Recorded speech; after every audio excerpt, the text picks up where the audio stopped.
ASHA workers അസോസിയേഷന്റെ തിങ്കളാഴ്ചത്തെ നിയമസഭാ മാർച്ചിൽ സംഘർഷം ഉണ്ടാകണമെന്ന് വാട്സാപ്പ് ഗ്രൂപ്പിൽ ചർച്ച. ആശാ ഫൈറ്റേഴ്സ് എന്ന ഗ്രൂപ്പിലാണ് ചർച്ച ഉണ്ടായത്. മാർച്ചിന് UDF-ഉം BJP-യും പിന്തുണ പ്രഖ്യാപിച്ചിട്ടുണ്ടെന്നും സംഘർഷം നടന്നാൽ മാത്രമേ സർക്കാരിന് ഭയം ഉണ്ടാകൂ എന്നും വാദമുയർന്നു. എങ്കിൽ മാത്രമേ പിണറായി അനങ്ങൂ എന്നാണ് ചർച്ചയിലെ ഒരു വാദം.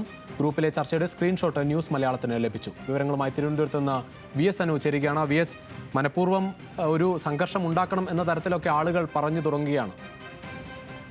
രുദ്രീഷ്, നമുക്കറിയാം 20-ാം ദിവസമാണ് സംസ്ഥാനത്തെ ആശാവർക്കർമാർ ഒരു വിഭാഗം സെക്രട്ടേറിയറ്റ് മുന്നിൽ സമരം നടത്തുന്നത്. ഈ സമരത്തിനുമായി ബന്ധപ്പെട്ട് തിങ്കളാഴ്ച നിയമസഭ ചേരുന്നുണ്ട്. ആ നിയമസഭയിലേക്ക് ഒരു മാർച്ച് സംഘടിപ്പിച്ചിട്ടുണ്ട്. ഈ മാർച്ച് സംഘർഷം ഉണ്ടാകണമെന്ന തരത്തിലുള്ള ഒരു ചർച്ചയാണ് ആശാ ഫൈറ്റേഴ്സ് എന്ന് പറയുന്ന ഗ്രൂപ്പിൽ നടക്കുന്നത്. ഇതിൽ പറയുന്നത് എന്തെങ്കിലും സംഘർഷം ഉണ്ടായാൽ മാത്രമേ അവർക്ക് ഭയം വരികയുള്ളൂ, എങ്കിൽ മാത്രമേ മുഖ്യമന്ത്രി പിണറായി വിജയൻ അനങ്ങുകയുള്ളൂ.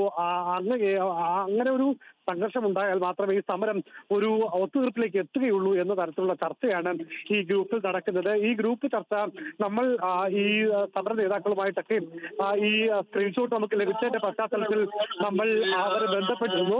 അപ്പോൾ ഈ ഒരു ചർച്ച നടന്നുള്ള കാര്യം അവർ സ്ഥിരീകരിക്കുന്നില്ല. അതേസമയം ഇങ്ങനെ ഒരു ഗ്രൂപ്പ് ഉണ്ട് എന്ന തരത്തിലുള്ള കാര്യങ്ങളൊക്കെ അവർ സമ്മതിക്കുന്നുണ്ട്. ഏതായാലും ഇതുമായി ബന്ധപ്പെട്ട ചർച്ച നടന്നു എന്നുള്ള കാര്യം പോലീസും പരിശോധിക്കുകയാണ്. കാരണം വളരെ ഈ ഒരു കൂട്ടി ഒരു സംഘർഷാവസ്ഥ ഈ മാർച്ചിന് വരുന്ന നിയമസഭാ മാർച്ചിൽ ഉണ്ടാക്കാൻ വേണ്ടിയിട്ടുള്ള ശ്രമങ്ങൾ ഉണ്ടാകും എന്നുള്ള തരത്തിലുള്ള ഒരു വിവരമൊക്കെ പോലീസിന് ലഭിച്ചിട്ടുണ്ട്.